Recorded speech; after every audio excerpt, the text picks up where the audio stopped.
Hello and welcome to GameSack. Let's check out a bunch of bootleg games. Now, these aren't just ROM hacks or games made by unlicensed companies like Tengen. Most of these games are made to appeal primarily to the Taiwanese market. And all of these games in this episode were made without any official developer tools or debugging options. And yeah, most of these are of, well, questionable quality. Anyway, let's start out with a Mario bootleg. Or maybe a Sonic bootleg. Or is it both? So Mari on the Famicom is one of the most famous bootleg games. It was released in 1994 by Hummer Team. Hummer. As you can see, it basically takes Mario and puts him in the world of Sonic the Hedgehog. I guess that's what they figured the world wanted to play. This reason alone is the main reason why it got so much attention back in the day. It sure wasn't the gameplay. The physics are all wonky. It takes forever to build up speed and you seem to be stopped by pretty much anything. The jumps are also horrendous and more like the first Castlevania in that you just better commit to the jump once you press the button. The spin dash is in here, and the bonus stage from the Master System version of Sonic even made it in.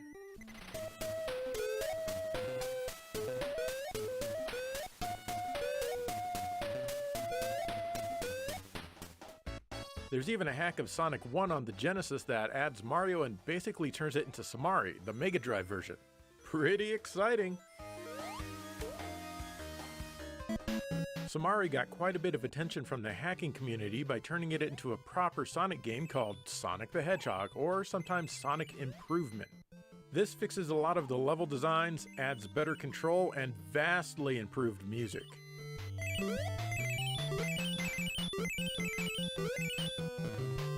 It's still not perfect by any means. In fact, it's kind of bad, but it's much better than the original Samari.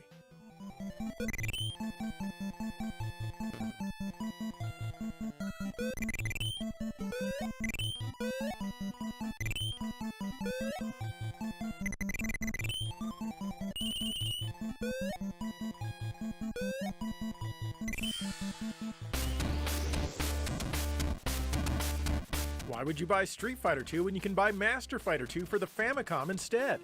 This 1992 game was one of many attempts to unofficially port Street Fighter II to the poor Famicom. While this game certainly isn't impressive technically to say the least, it is one of the first Street Fighter II bootlegs to get attention from the media at the time.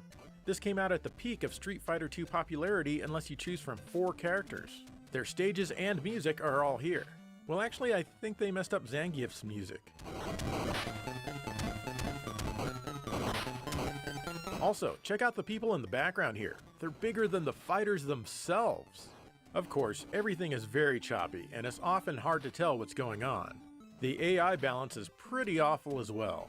While it's certainly not the best Street Fighter II bootleg, it's the most famous from its heyday and would eventually be re-released as Street Fighter II. Unofficially, of course.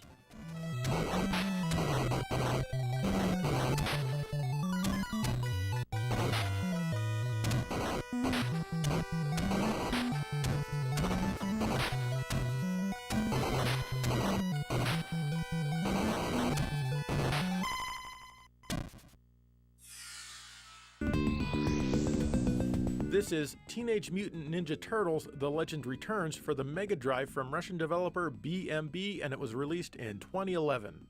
This was a demake or demaster of Teenage Mutant Ninja Turtles Double Damage, which was a small flash game released to promote the then upcoming Teenage Mutant Ninja Turtles smash up on the Wii. You got all that? Good. Select from one of the 4 turtles and off you go. To say that this doesn't quite live up to Hyperstone Heist or any other 8 or 16-bit Turtles game would be quite the understatement. It's slow. It's boring. Nothing much happens. Once you see the first screen of a stage, you've pretty much seen the entire thing. If enemies get on both sides of you, there's not much you can do except take lots of damage. Sometimes there will be a slice of pizza to restore your health. It's probably the most exciting thing to happen in this game. Most enemies just stand there and take way too many hits. The music isn't bad, but it doesn't fit at all. That's probably because it was taken from other bootlegs because hey, why not? You'll find that this happens a lot in bootlegs. The fact that this was released on cartridge in 2011 is the most interesting thing about it.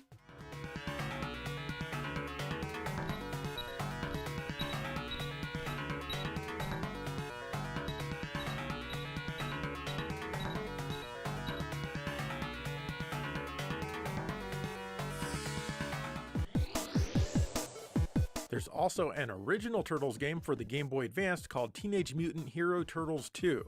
Well, as original as a game with assets ripped from legitimate titles can be, I guess. This one isn't a beat-em-up, but instead it's a platformer. The first stage tells you to pull away from the sea, but instead you're going to want to pull yourself far away from this game. You need to collect the blue orbs and ride moving clouds to complete the stage. Unfortunately, this is something that I just couldn't do. You're supposed to take this blind jump and land on the cloud that you can't see until you're in the air. If you miss, you have to backtrack and go all the way back around. I tried this about 7 times before I just gave up and turned this thing off. The music will also drive you insane after only a few minutes of it looping.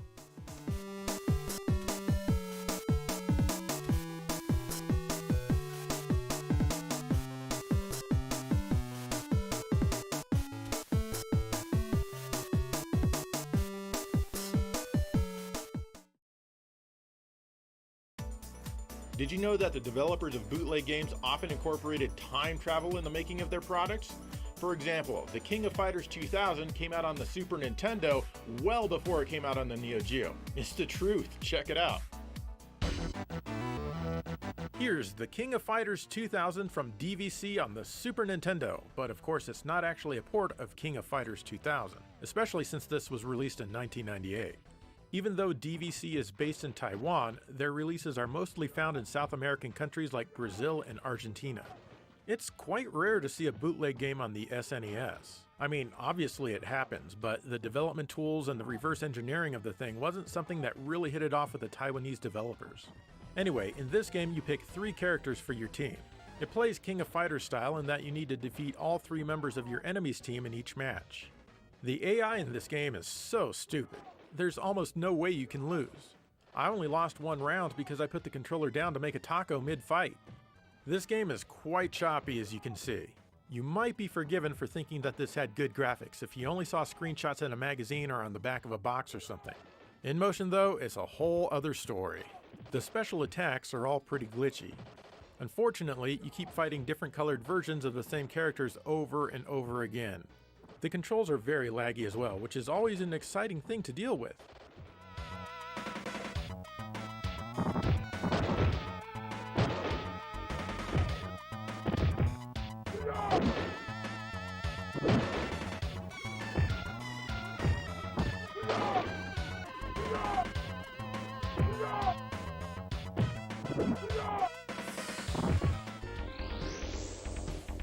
Another stimulating 1998 game from DVC for the Super NES is Street Fighter EX Plus Alpha. This is another barely functional one-on-one fighter that bears little resemblance to the real Street Fighter EX game. Here, you only have 2 buttons, a punch and a kick. Your favorite characters from Street Fighter EX are here, like Hokuto and Skull Mania, but he's just called Skullo here, and he looks more like Dural from Virtua Fighter. The music is all lifted from the first Street Fighter game on the system.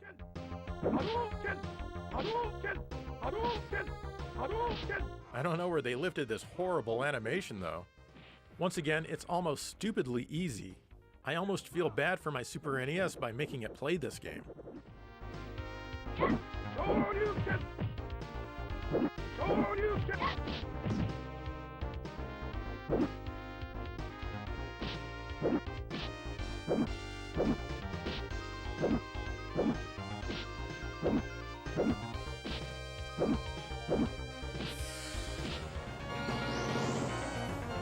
Also from DVC, at least as far as I can tell, is Soul Edge vs. Samurai or Final Samurai on the Mega Drive, also released in 1998. Wow, what a great year that was for bootlegs. The Samurai, of course, refers to Samurai Spirits or Samurai Showdown. This exciting crossover between the 2 series is, well, not exciting at all. This one doesn't take any advantage of a 6-button controller. Not only that, but the control is laggy, the animation's stiff, and the AI is absolutely brutal. Although it looks like there's a lot of characters to choose from, there's only a few along with different colored versions of those characters. A couple of the backgrounds look nice, but honestly, that's about as much praise as I can give this one. Oh, my poor Genesis.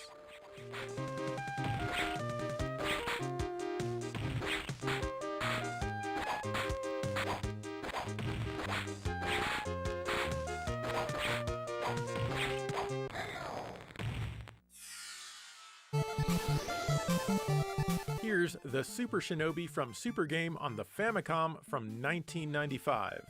This is actually a port of Shinobi 3 on the Genesis. It's a fairly accurate port, all things considered, especially for a bootleg.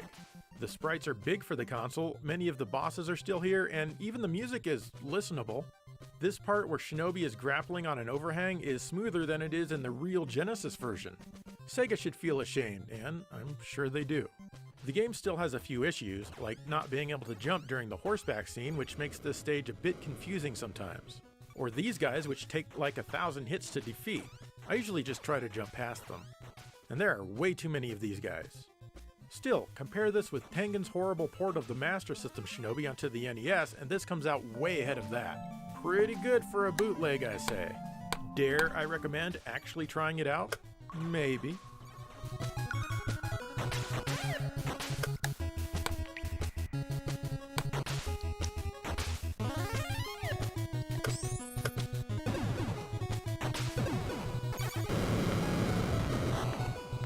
Go ahead.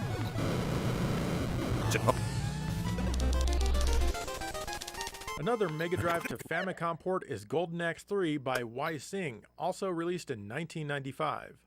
Wai Sing is probably one of the more prolific bootleg developers of the time, having made hundreds of titles for the Famicom over the years. Why they chose to port Golden Axe 3 of all the games is beyond me, but here it is. It's a decent representation of the original, though it is a flickery mess. I'm not even sure what they were trying to do with the graphics towards the top of the screen in this level. Some of the backgrounds look like actual effort went into them, like here with the waterfall. The music is nothing like the real Golden Axe 3, though the sound effects have definitely been heard in official NES games. Playing this is not really very fun, but overall it's almost playable. The branching paths are even here, though you'd never know unless you know what to look for. You need to exit the screen in the correct place. This could be worse, but of course it could certainly be tons better. The real Golden Axe 3 isn't a favorite of mine, but it looks, sounds, and plays like a dream compared to this. The good news is that the developers even put their names in the credits so Sega knows exactly who to sue. Just kidding, that'll never happen.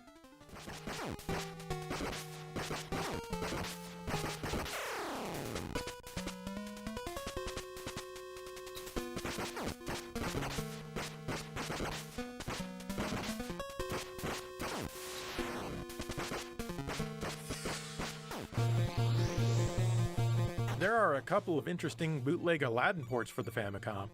This is Aladdin from Super Game, who ported over the Genesis/Mega Drive version to the Famicom in 1995. This was not the first time this was done, however. Virgin Games actually did an official port for this game, only released in Europe. The official port from Virgin is way worse than the unofficial port.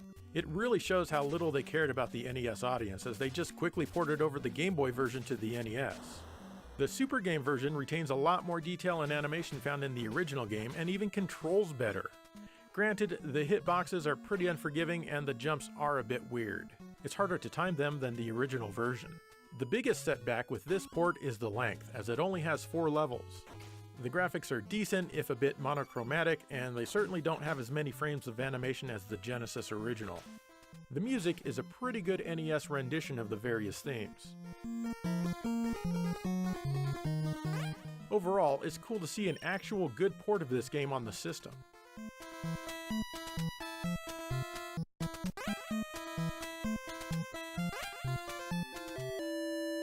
There's another port of Aladdin to the Famicom, this one by Chengdo Tai Jingdong Computer. F these guys. This is another port of the Genesis game, and it is so much worse, oh my god! The sprites move in a very choppy manner, and the control is nearly non-existent. If you touch right just for a fraction of a second, you'll keep running to the right for at least a full second, if not more, before you can stop or turn around. Yeah, it's bad!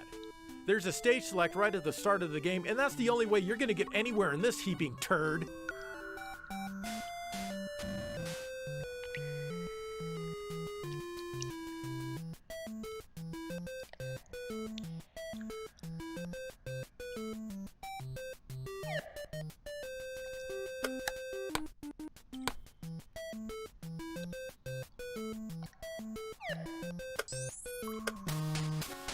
Then there's Aladdin 4 from Hummer Team for the Famicom, also known as Aladdin 2, Go ahead. also known as Aladdin 3, also known as Popeye 2 Travels in Persia. Haha, there's Popeye, look at him go. Take a shower. Crazy Popeye.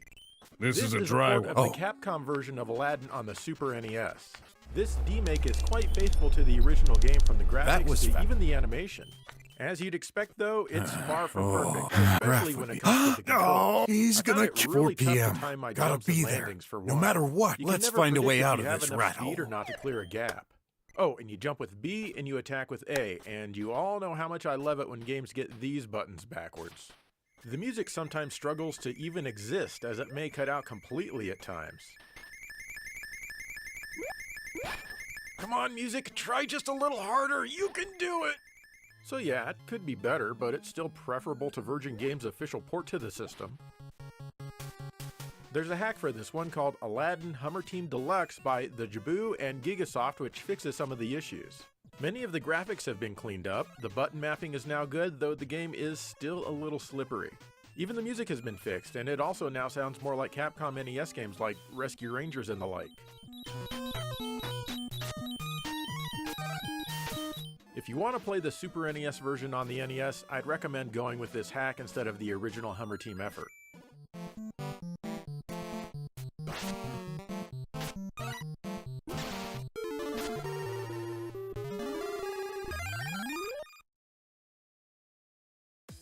Fighting games sure were popular throughout the 90s, and of course that meant bootlegs kept trying to get in on the action throughout the entire decade. Surely they'd strike gold, right? No. Check out this turd.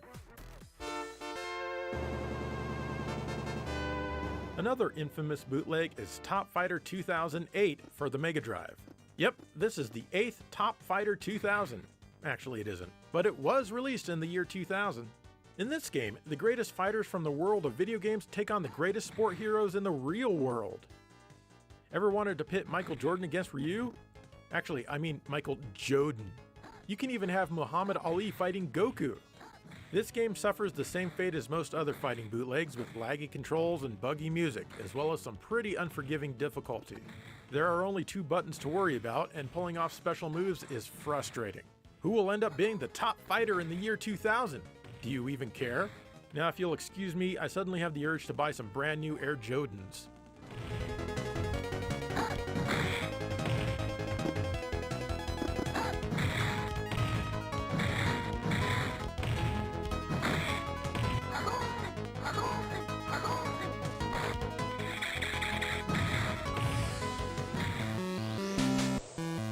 Here's War in the Gulf on the Famicom, which was released in 1991. Like many of these games, this horizontal shooter was developed in Taiwan, but it ended up being much more popular in South America and Spain. This one is slightly unique in that as you back up or move forward, your helicopter angles, which means the direction you're firing is angled as well. It's an interesting mechanic, and you can sometimes use it to your advantage. Of course, you can get marginal power-ups and speed increases. You continuously drop bombs as you're firing your main weapon. You also have a circle thingy that's rotating around you that shields you from enemy fire. You can adjust its pattern by pressing the A button. Sometimes as you're flying, everything seems perfectly calm, and then suddenly every missile ever made is being launched at you! Ah! They really want you dead. As a game, it's pretty standard with not much that stands out, but it's still quite playable with a good difficulty curve. There's not much, if any, slowdown here, which is nice. Some of the music sounds like a small child playing a keyboard his grandparents got him for Christmas, though.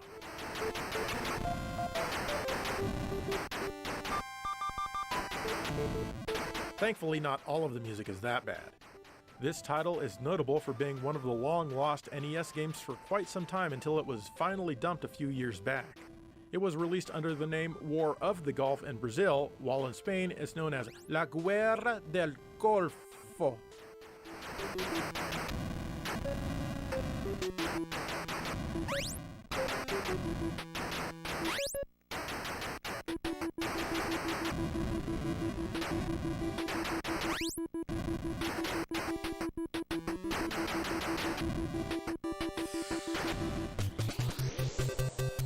This one is called Metal Force, and it's for the Famicom. It was released in 1993 by the prolific Korean developer called Open Corporation. They actually developed many unofficial games for the Japanese consoles.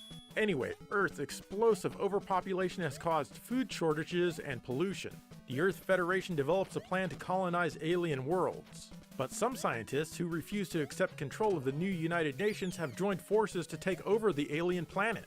Yeah, the story is kind of a mess, but basically you are Metal Force, a battle robot for aggression, and you need to defeat those silly scientists and make them conform. As you can see, this is a 2D platformer. The stage layout and enemies kind of remind me of Mega Man. That's about as far as the similarities go. The stages are decently long and, of course, end in a boss fight. However, you don't gain the boss's power like in Mega Man. Also, the stages are presented in a linear order here. You have a few different weapons that you can use, like a boomerang that I wish could go just a few pixels further whenever I throw it. Come on, just a few more. I feel like my character moves and walks just a hair too slow sometimes, but you do get used to it. There's also a touch of lag here that you may feel if you're expecting it to control just like Mega Man. One rather annoying thing is that if you want to change direction, you have to hold down on the D-pad. Tapping it isn't enough. The graphics are actually pretty dang good for a bootleg. I'm honestly quite surprised. Even the music is pretty good.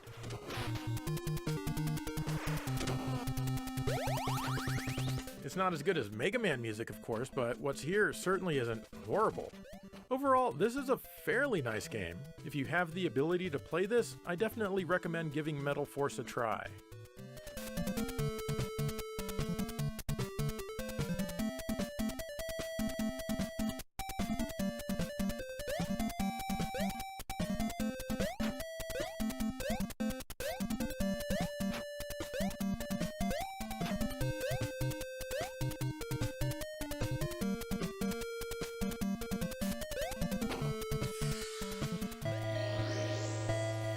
Jangpung 2 was released for the Sega Master System in 1994.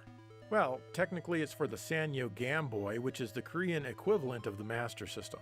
Obviously it's a rip-off of Street Fighter 2, and a horrible one at that.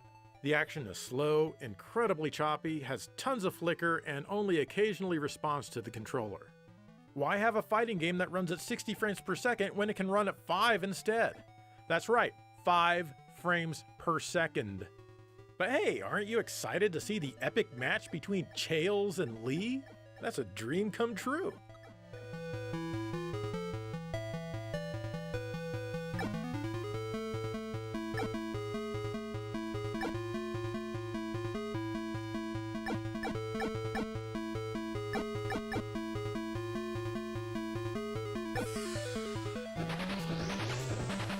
Jangpung 3 was also released in 1994 for the Sanyo Game Boy. Unlike Part 2, this is a completely original fighting game. This one is almost a trillion times better, but it comes up several billion short. Don't get me wrong, of course this game still sucks. Still, the visuals can be pretty nice for the console. The enemy AI is once again pretty difficult, and although it's smoother, it's still not very fun after 3 or 4 minutes, if that. I have to say that they did have some ambition, and it feels like maybe the developers cared a little bit about this one. Just a little, though.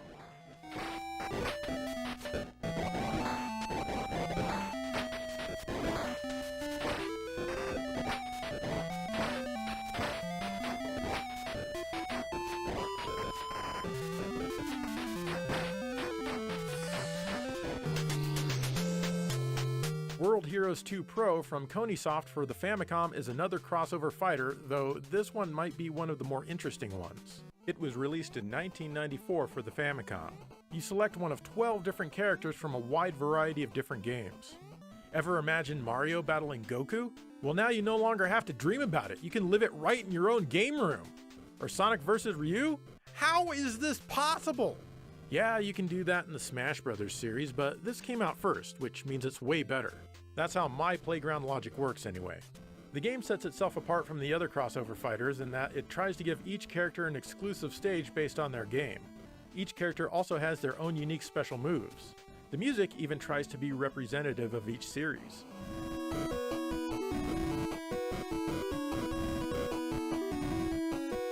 Unfortunately, the control makes the game almost unplayable.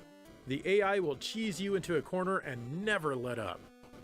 The game doesn't make use of traditional Street Fighter II controls with quarter circles and such, rather they use the direction plus A plus B to perform your special move, which is kinda like Smash Bros, only better. The Mode A and Mode B at the very beginning refers to a compatibility feature. Some Famiclones require Mode B to run, whereas most official or close enough Famiclones use Mode A for the game to run. The graphics are a mixed bag. Some of the sprites look pretty good, while others, namely Mario, are laughable at best. Sadly, the game has enough sprite flicker to trigger any photosensitive epileptic and perhaps create some new ones.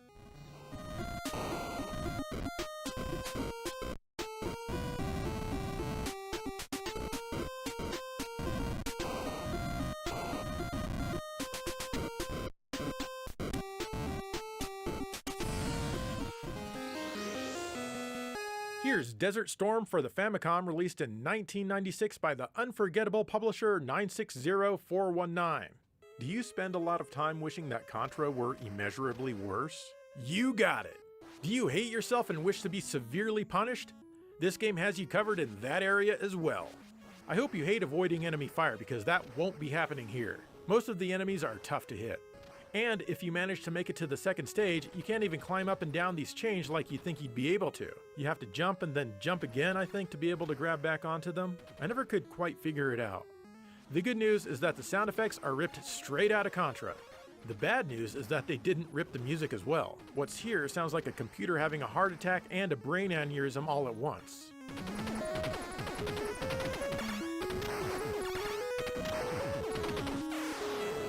I didn't even know a computer could have a heart attack and or a brain aneurysm, but hey, how else do you explain this? Every single thing about this game is horrible, except for the aforementioned sound effects.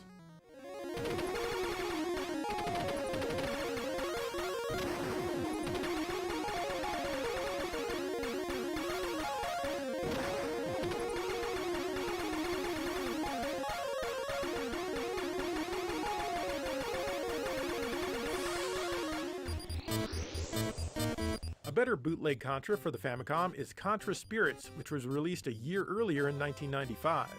Yep, this is basically a demake of Contra 3 from the Super Nintendo. Considering that, and also considering that it's a bootleg, they did a fairly decent job. That doesn't mean that there are many other redeeming qualities about it though.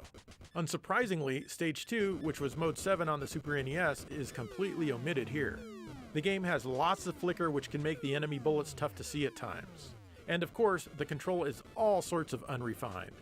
It's like the developers played the original game, knew that it was good, but didn't quite understand what made it good.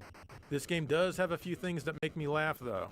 The plane that firebombed Stage 1 appears to be a Monocoupe 90A from 1937 instead of a serious-looking bomber. Sorry, but I just can't be threatened by that. My favorite part of the game, however, has gotta be the intro. AD 2636. Welcome. The world of game. A game. End. How riveting! Overall, it's interesting to see how they scaled the game back to fit on the NES, but otherwise it's not hugely worth your time.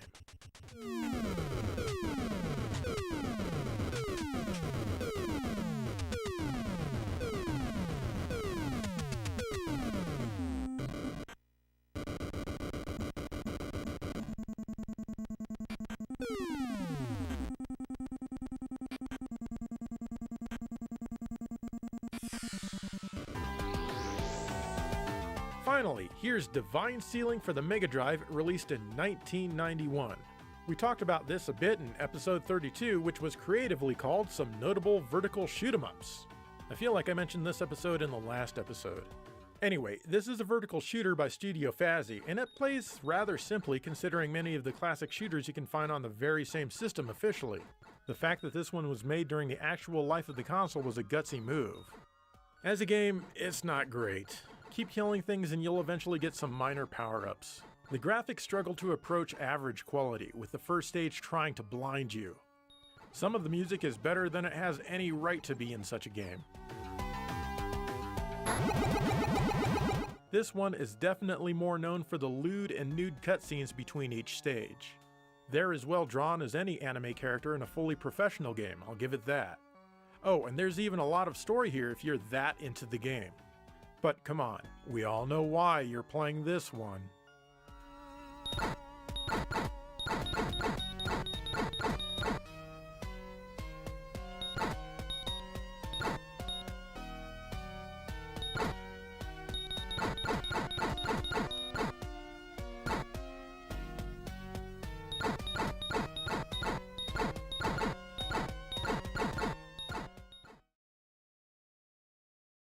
There you go, that was a whole bunch of bootleg games for you, and there are a lot more of them to cover too, probably at least 2 or 3 more episodes worth.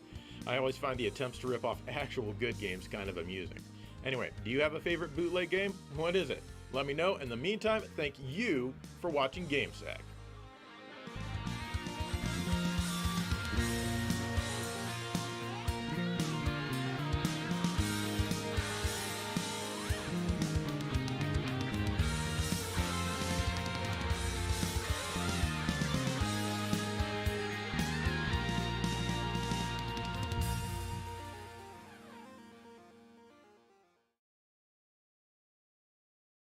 Hello and welcome to GameSack 7, 30 character special. I'm Chales. Yes, I'm Lee. Me. And today we're talking about the Dendy, the popular home computer system that plays all your favorite games. Yes, that's right. It's a very fun machine with many fun games. Game like Mario 9, Sonic Blast 4, Popeye Travels to Pasha, and Granddad 7. That's the best dad. And that list, that just goes on and on, Charlie's. Yeah, unlike those expensive NES and Mega Drive machines, the Dendy delivers the granddaddy of them all 7 of them. Let's check out some games.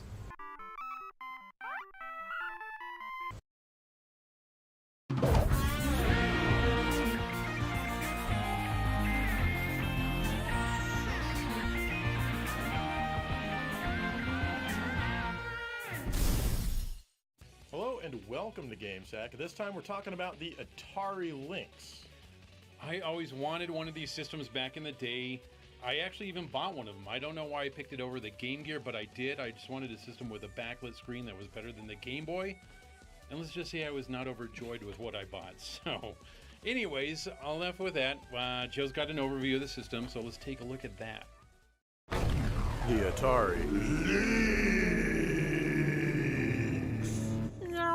Launched in September of 1989 for $180 US, not long after the Genesis and the Game Boy, the Atari Lynx was the world's first color handheld gaming system.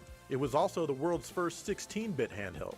Originally designed by Epyx as the Handy, Atari eventually came along and funded the project and renamed it the Lynx. Because what would you rather get for Christmas? A Lynx or a Handy? Epyx was to handle the software development while Atari manufactured the hardware.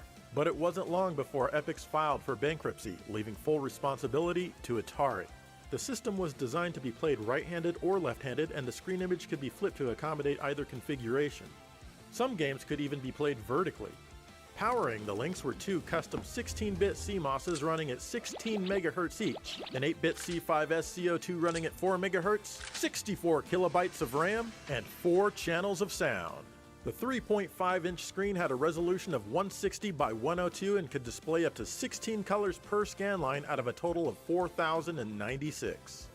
Ultimately, Atari just couldn't attract many third-party developers to write high-profile games for the system, and sales were sluggish. The Lynx ended up selling nearly 3 million units with a library of 74 games.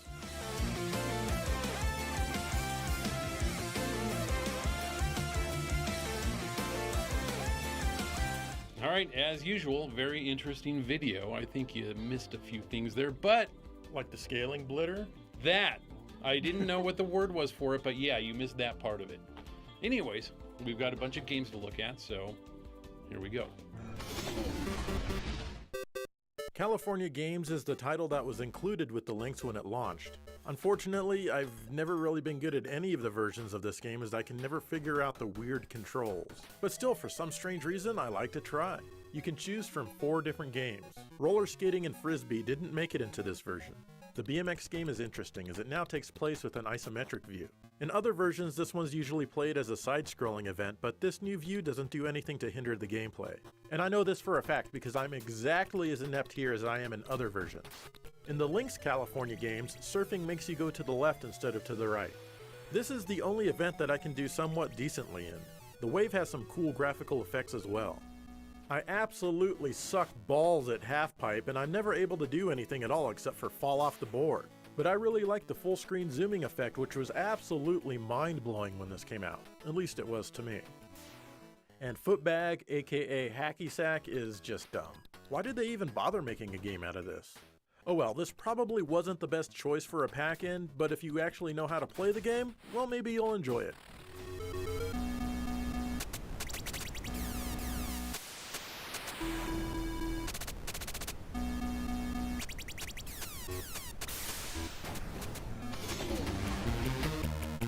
Alright, let's check out Batman Returns, one of the few movie licensed properties for the Lynx. It's a side-scrolling beat-em-up in a similar vein to Konami's Batman Returns game on the Super Nintendo.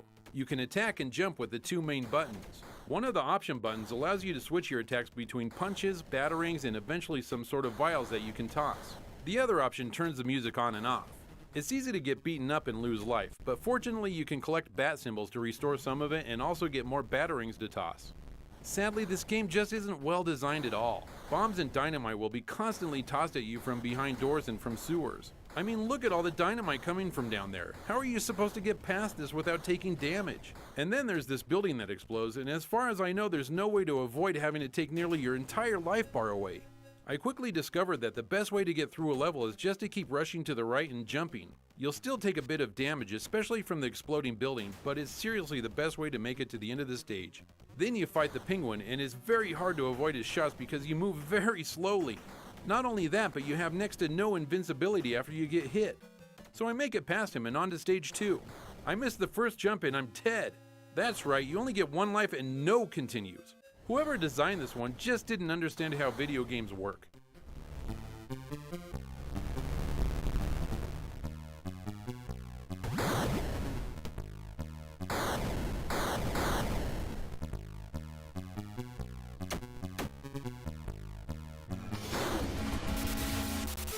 Blue Lightning was a launch game and possibly is one of the best games on the handheld. In this one, you get to fly an airplane and embark on various missions, like shooting down enemies and also shooting down enemies. It plays kind of like Afterburner, except without the speed, the screen rotation, and the pumping music. You have a Vulcan gun which has unlimited ammo as well as a limited supply of heat-seeking missiles. Just like in Afterburner, once you line a distant enemy up in your sights, a crosshair appears, meaning you can launch a missile and they will die. Pressing option 1 will fire your afterburners and make you go really fast for a short bit. Holding option 2 and fidgeting the D-pad will let you do a barrel roll. Sorry, I mean aileron roll. You can stop typing that comment now. If you get hit by enemy fire, you explode and restart right there. However, if you crash your plane into something, the game forces you to restart your mission all over again, which kinda sucks. And these missions aren't very short either, so the best advice is just not to crash. The length of the levels can also depend on you. Sometimes you have a certain number of enemies that you need to destroy, and then the style of the landscape will change and you move on to that segment. And you'll fly over lots of different stuff, from barren grasslands, canyons with tons of mesas everywhere, mountains with enemies hidden in between, and even out at sea where you need to blow up tons of enemy ships. In at least one level, you're forced to fly through a canyon blowing up enemies. You can't fly over it like you can in other levels. And sometimes you hear the beeping of an enemy missile locking onto you, so you've got to be fast to avoid it and also try to shoot down a missile or two if you can. You don't always get time to enjoy the scenery. Speaking of which, the graphics are really good for their time. Remember, this came out at around the same time as the Game Boy and the Genesis. There's tons of scaling here and I was completely blown away. It even has Mode 7 style scaling on the ground long before Mode 7 existed. In fact, I used to play this game a lot on my friend's Lynx. I never got very far, and it's more of a tech demo than an actual game, but hell, I still had fun with it. And yeah, I'm even having fun with it today, playing it again after all these years. If you have a Lynx, you have to have this game.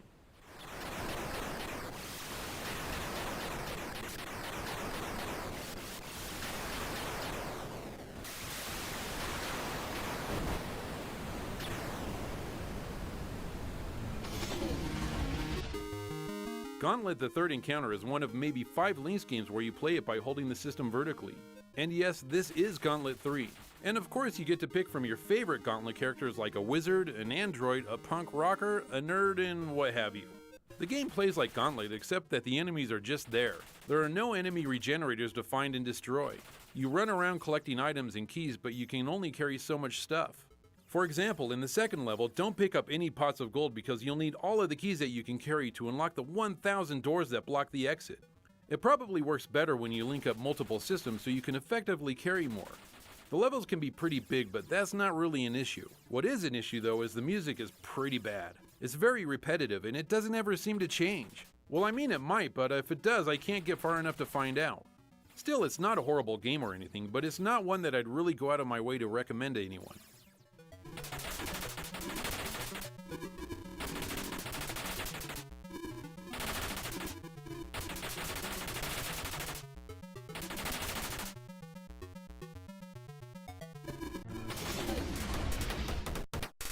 Chip's Challenge is a cool puzzle-style game. We showed the Commodore 64 version back in our episode about the classic mini systems, which included the C64 Mini. The Lynx version is the same, well actually maybe a bit better. The visuals sure look nicer, and the music here isn't bad or anything. Anyway, the premise of this game is that you need to collect all of the computer chips that are strewn throughout each level. And of course, there are hazards and obstacles that you'll need to avoid or manipulate. For example, you may need to find a key to open that same colored door, or you may need to find a shield to protect you from elements. In level 3, you need to get the shield to walk on water to grab the chip that's there, and then get the crampon so you can walk on the ice without sliding. Get that chip and then the orange shield to protect you from fire. Wander over there and get that chip and then the magnet, which will let you walk on the moving belts without being pushed in whatever direction they're moving. The first few levels are fairly linear and easy, but they're still fun. But of course the levels do get much more clever and difficult before long. If you need a slight hint, just touch the question mark box and you'll be told what the items in the level do or be given a general hint. Thank goodness there's a password feature here, and you also have unlimited tries. This is definitely a standout title for the Lynx, even though it can be had on several other old computers.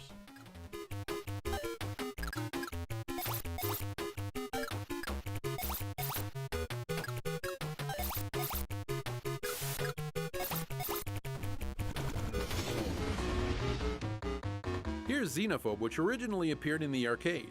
You absolutely hate aliens, and it's your job to kill every last one of them just because they're not human and for no other reason. They in turn are trying to kill you or maybe just defend themselves, I don't know. In the beginning, you can select from a bunch of different characters. I'll start with Dr. Pink, just because. You wander through the base killing aliens and collecting items. You've got to keep your health up and kill all of the aliens before the time runs out. There's many different aliens, but the only alien that you can appreciate is a dead alien. But in order to kill them, you need to find them, and the bases can be pretty big. Sometimes there are multiple floors. The good news is that they don't all wait for you to come to find them. Some will actually chase you down.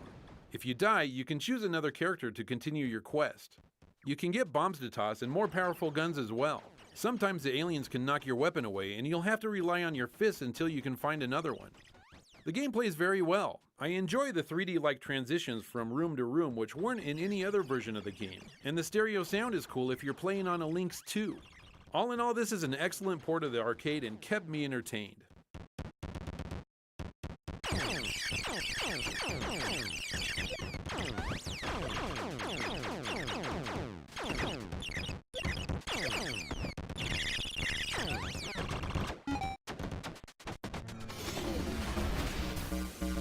Electro Cop was another launch game for the Lynx from Epix. In this one, you play as a cop who must navigate the innards of a building, punch in codes to open doors, and find his way around, all while not dying. I liked playing this one on my friend's Lynx at the time because of the cool scaling effects that let us basically explore the world in 3D, which was a really new experience. I was never good at this game though, and I'm still not. And to be honest, the gameplay really isn't very good at all. It's hard to position yourself properly to kill the enemies without being damaged all to hell yourself, and your weapons run out of power way too quickly. Not to mention that the audio is horrible all around. But I still like what they did with the graphics, and sadly that's the only leg that this game has to stand on. Hey, at least there are a few little mini-games built in to pretend to have fun with.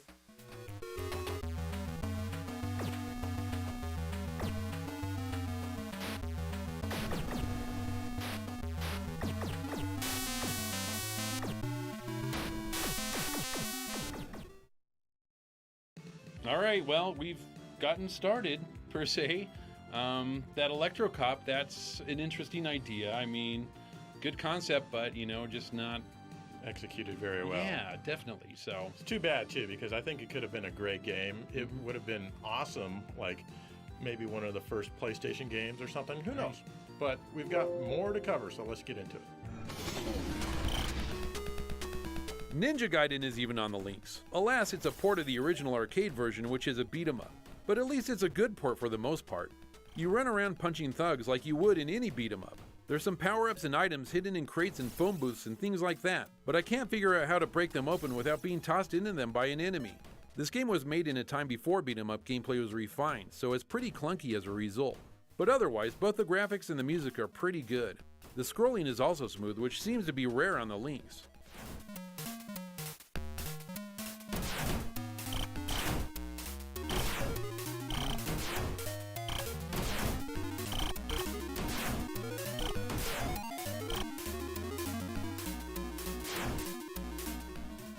But fret not, because Ninja Gaiden 3 is also here, and it's a port of the NES game. This seems very out of place on the system, but here it is. It mostly plays quite well. It'd play better though if the jump and action buttons weren't backwards. The level design is mostly the same as the NES game. Even the cutscenes are in here. Unfortunately, I feel that there's a little bit of an issue hitting enemies with your sword sometimes. And it's often not only hard to make out some of the enemies against the background, but it's also hard to see what the power-ups are. You'd think with its massive array of colors they would have perhaps improved the graphics some to make the enemies stand out more or just make it nicer, but it actually looks considerably worse than the NES original. They even got rid of the parallax scrolling. Still, at least the scrolling is smooth and the music is good. Overall, I like the NES version better, but it's still cool that this is on the links.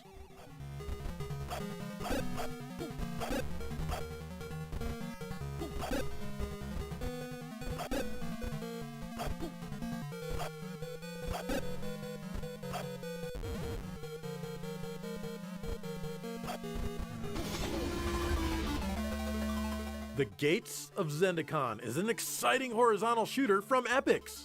I lied, it's not actually very exciting. But it is a horizontal shooter. You take off in your poorly drawn ship. Button B fires your lasers. If you hold the button down, you get a continuous laser beam. However, if you tap it again and again, you can also drop little bombs. If you hold down the A button, you generate a shield around you which destroys anything it touches. You can use this to get through pretty much anything. You'll rarely ever need it though, because there's not much that really presents any danger to you. And if you do get hit, your ship takes damage and loses parts, so usually you're still good to go.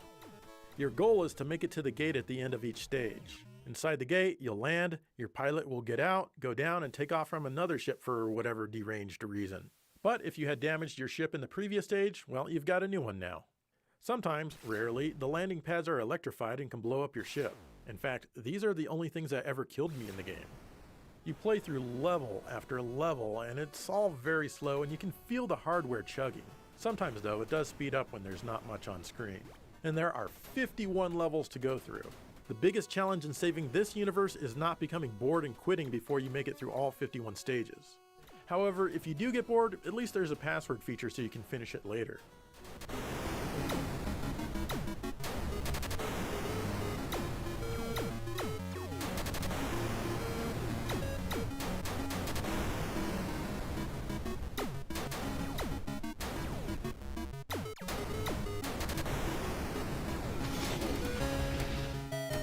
The port of Double Dragon from Telegames is decent, all things considered. The first thing you'll notice is that the screen is way zoomed in because they didn't bother resizing the sprites for the Lynx's low-resolution screen.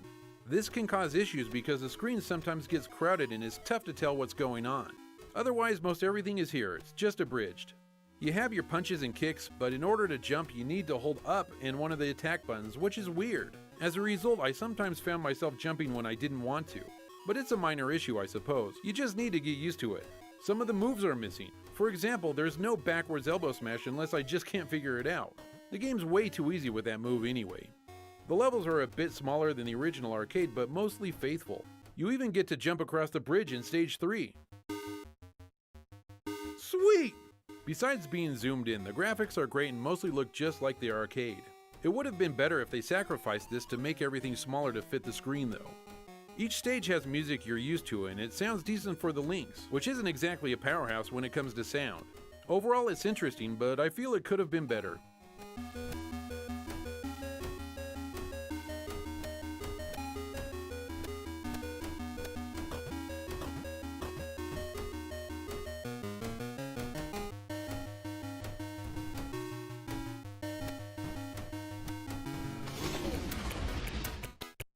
Gordo 106 is about a lab monkey. Could this be Diddy Kong's origin story? Maybe. Anyway, you escape from your cage and your goal is to free all of the other caged animals and defeat the scientists by throwing apples at them. You can collect apples to refill your ammo and, of course, bananas refill your life. Gordo controls okay. He can hang from lights on the ceiling as well as the typical walk, run, and jump and attack moves.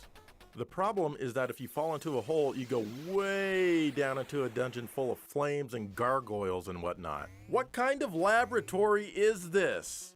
And below that, there are even more animals to be freed. And the holes in the floor are all over the place in the game. Unfortunately, the level design combined with the controls isn't very good and you'll spend most of the time falling down holes. To its credit though, it does have some nice parallax scrolling, though it's not the smoothest in the world. The music, however, is kind of abrasive and grating. This game is a nice attempt, but it needs more polish.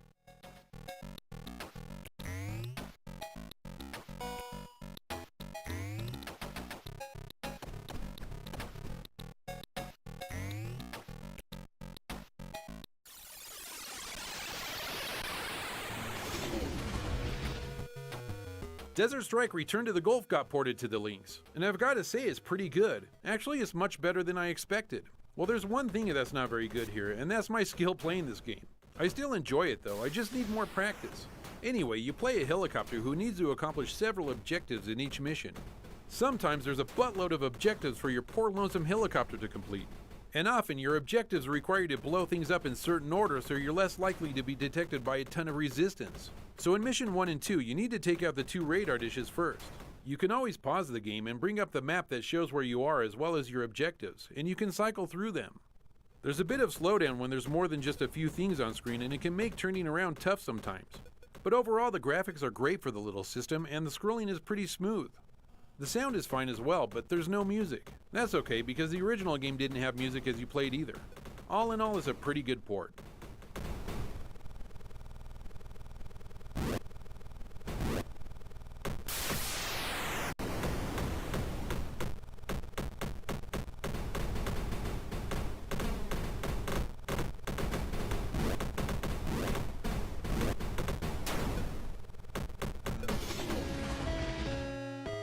Road Blasters is a port of the Atari arcade game and it's really good. Believe it or not, this is a rally racing game. At least that's what the game calls each segment that you drive in. Basically, your goal is to make it to the end without running out of fuel, and there are a total of 50 segments. You have to shoot other cars on the road that are just minding their own business, but they're in your way. Some cars can't be destroyed though. Your fuel is always depleting and it goes down even further if you blow up, which, trust me, is easy to do. I mean, there are even guns on the side of the road shooting at you. You can increase your fuel by collecting the green and red orbs on the road. But be careful, because there are even mines on the road in some places. A futuristic plane will sometimes come in and drop parts for you to catch. These are usually super guns which obliterate your enemy. My favorite is the nuke that you fire off into the distance and vaporizes oncoming enemies for a very short time. And as you'd expect, these enhancements don't last forever and go away immediately if you die. This is a great conversion of the arcade. The acceleration takes a short time to get used to as you control it by pressing up and down to increase your speed. Fortunately, you don't have to keep holding up to go.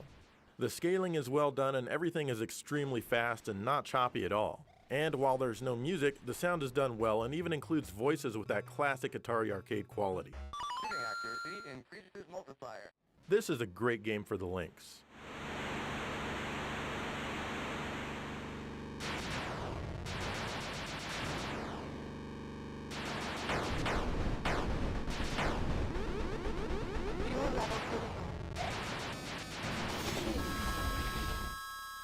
Rygar is another Tecmo game that made it to the Lynx, and like the original Ninja Gaiden, is a port of the arcade game.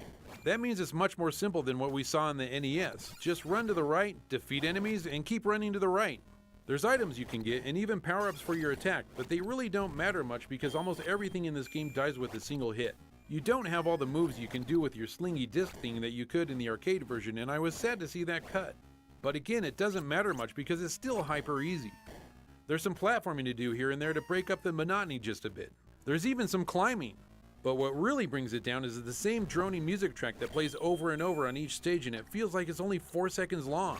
It's actually longer, there's just not much more to the music than the repetitive bass line.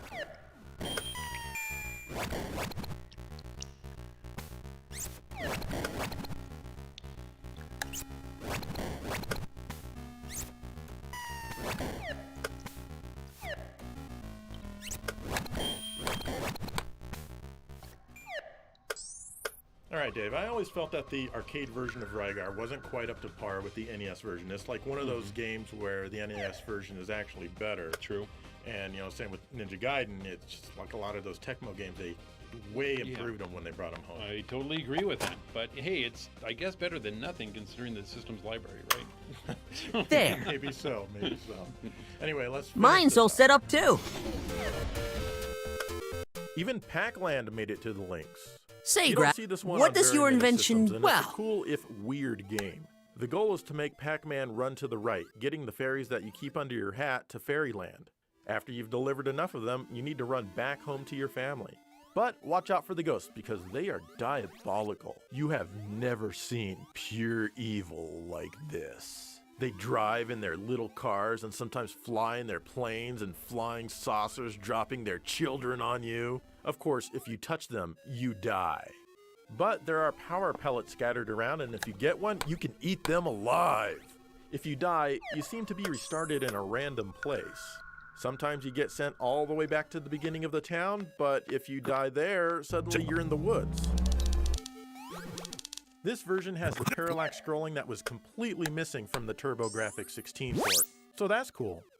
The control is very floaty. I feel that there's also some issues with the collision detection. As a result, this is the hardest version of Pac-Land that I've personally played so far. Finally, the music is kind of grating and rough. It has a good melody, it's just that the sound quality isn't so hot.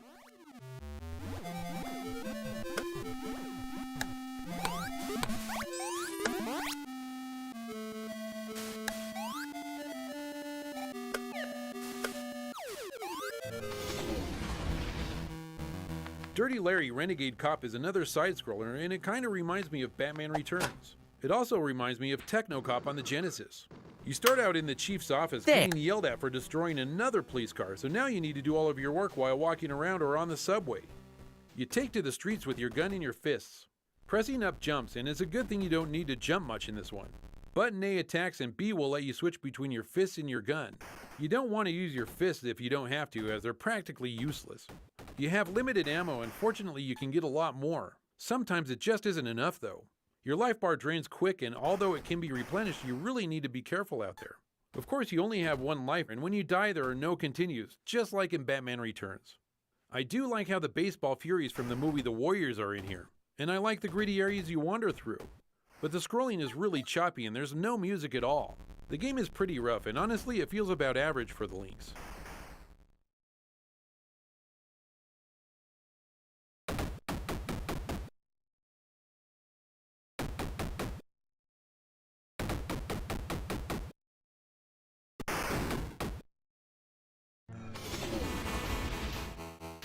I used to play Stun Runner a lot back in the arcade. It was a cool untextured polygonal tube racer / shooting game. I remember seeing pictures of the Lynx version here in magazines, and I always thought it looked terrible because of the dithering on the tube. I felt that instead it should have been a solid color. Now that I'm finally playing it, I've got to say it doesn't really bother me as much as I thought it would, and this version is really fun.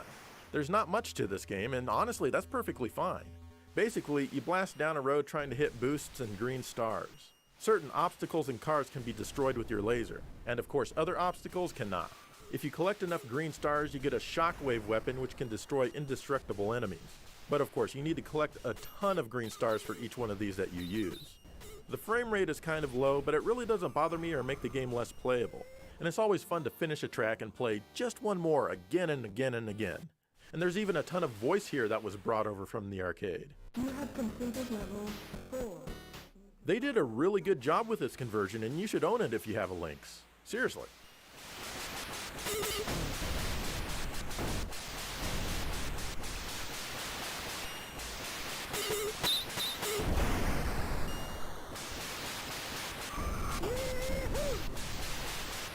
Vehicle slows on open area.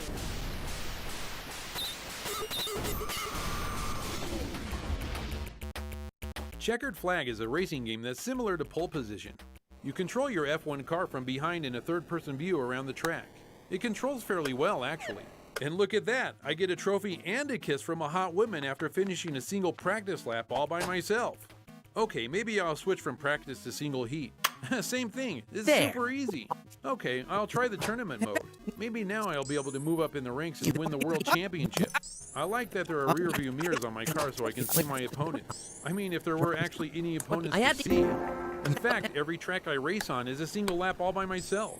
I sure am racking up the trophies and kisses at a record amount though. Oh, drones? I have to turn on drone cars? And the default setting is 0, which means you can't lose.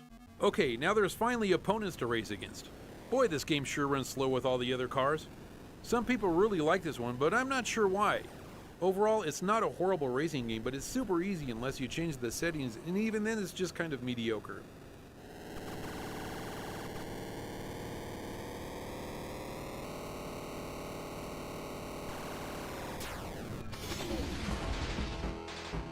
Hydra is based on the Atari arcade game, and this is the only home port that it ever received.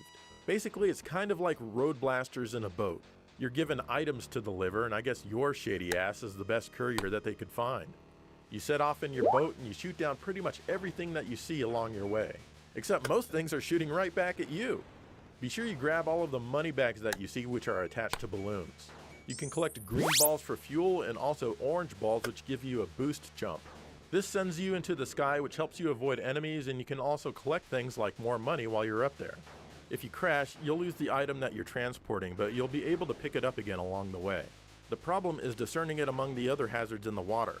Everything is a pixelated mess, and you may end up crashing again trying to retrieve it.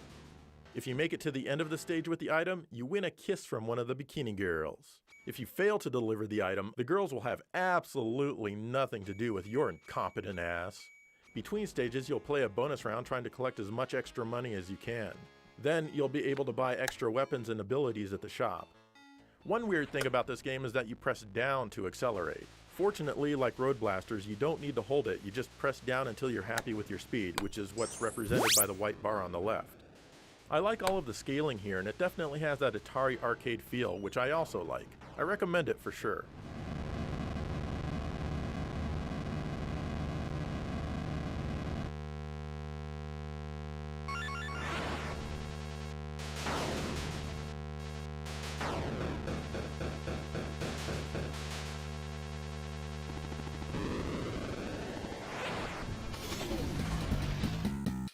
When Joe mentioned we were doing a Lynx episode, I was like, I get to do Clax! I was being sarcastic, but Joe made me play it anyway. I've never been a fan of Clax. You hold the Lynx vertically to play this one. You need to match 3 tiles of the same color vertically, horizontally, or diagonally. Sometimes you need to do only what the game tells you to do in order to clear around. What else can I say? It's Clax on the Lynx, and my opinion of the game remains unchanged with this version.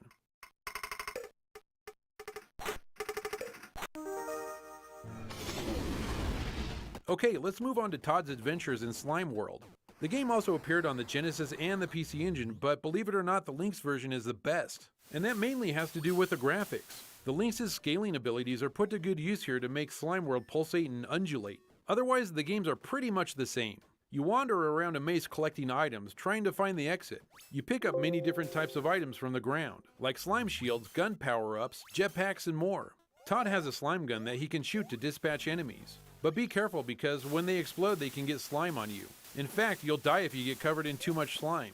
Fortunately, there are pools of fresh water everywhere that you can simply wash yourself off in. Or you can be fully restored by collecting a red gem. Oh, and be careful of red slime, that's instant death. You wander from room to room and you have a map to help you figure out where you're at. And trust me, you're gonna get lost quite easily. The game is very slow and honestly, it gets kind of boring. The mazes are super huge and it sometimes feels like I'll never get out. Each mission has you doing different things like delaying an explosion or whatnot. Add to the fact that you're constantly falling through floors into places where you don't want to be, it just ends up being kind of frustrating.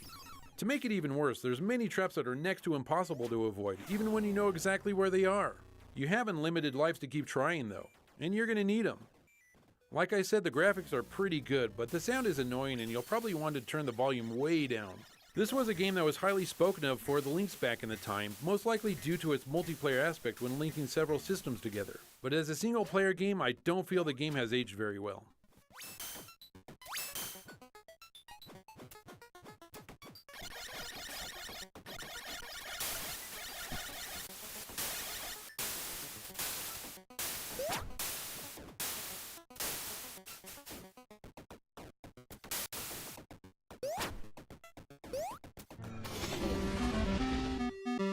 I really wanted to include Warbirds because I think a lot of people in the Lynx community think highly of it. I tried it a bunch of times and I just really couldn't get into it, but I think that I can at least appreciate it for what it is. And that's a World War I biplane dogfight simulator. And that's all it is. You have a bunch of options you can change which affects your game. Then you can choose your scenario. You can be fighting anywhere from 1 to 3 different planes at a time. Basically, you just want to shoot them down before they shoot you down.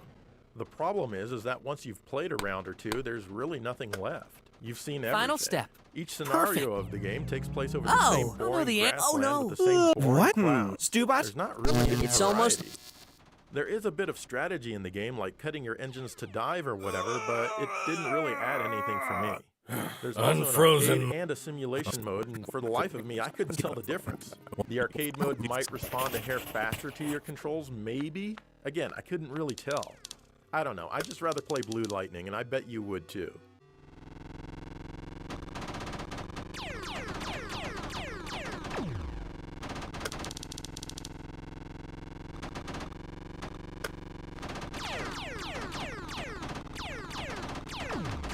Crap! Finally, here's Scrapyard Dog from Creative Software Designs. In the beginning, you're hanging out with your dog and neither of you are bothering anybody. Then a mafia dog shoots you in the back and steals your mutt. Mr. Big leaves you a note that tells you he has your dog and goads you into trying to find him. Who the hell just steals someone's mutt? Anyway, of course you're going to go after them and you begin in a junkyard.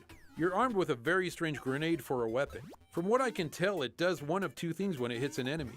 Either it crushes them to the size of a single atom or it sucks them into a different dimension entirely. And of course, you die instantly if you touch anything even related to the enemy. And that can be anything from birds, cats, cranes, and dogs with clothes on. They're all trying to kill you. Man, your dog must be really special. It's best to take your time and move slowly due to the one-hit deaths. There's some simple platforming here and generally it's pretty easy to control. There's a few power-ups here and there that can make you invincible briefly or even allow you to take 1 or 2 more hits before you die. The graphics are simple, but they work. The same can be said about the music and sound effects. This is a good game that's tougher than it looks. Check it out.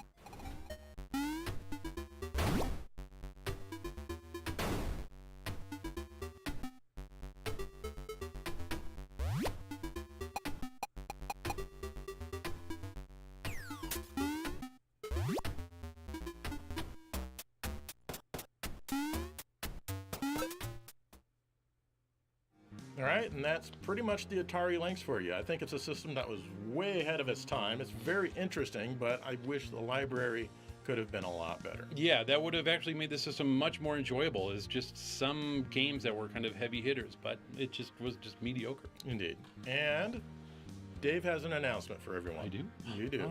Oh. Yeah, guys, it's time for me to say that I am actually going to leave GameSack. It's come to a point where I'm just kind of getting burnt out with a full-time job at FedEx and a family and GameSack. I just don't feel like I have a lot of quality time with my family and blah, blah, blah. But, you know, it is what it is. I've had a great run of 8 years on the show. And happily, Joe's going to keep going on. I mean, because it's still going to be a quality show without me. So Indeed. But we've got one more Playing with Sacks left with Dave. And then the next Game Sack episode after this will be the last one with Dave. And for that episode, I'll let you pick the topic idea. Ooh, I wonder what it's going to be. And again, we're going to keep going. Well, I'm going to keep going. Yeah, he's going to keep going. But in the meantime, let us know your thoughts on the Atari Lynx. And thank you for watching GameSack.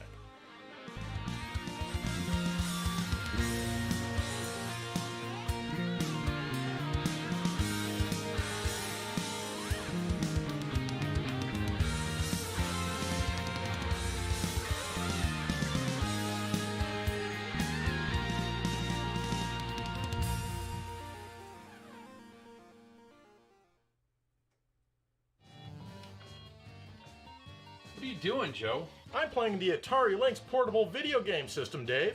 And you're enjoying it? Damn right I am! Well, I brought my handheld system too. What the hell is that? It's Shinobi, Joe. Is that Gigi Shinobi? No, it's Electronic Shinobi. Dude, I want to play Electronic Shinobi. That's- Here, you play the Lynx. That's my Shinobi. Give it back. I don't want to This play is your awesome. stupid Link. Oh, God. Whew! I rescued a hostage.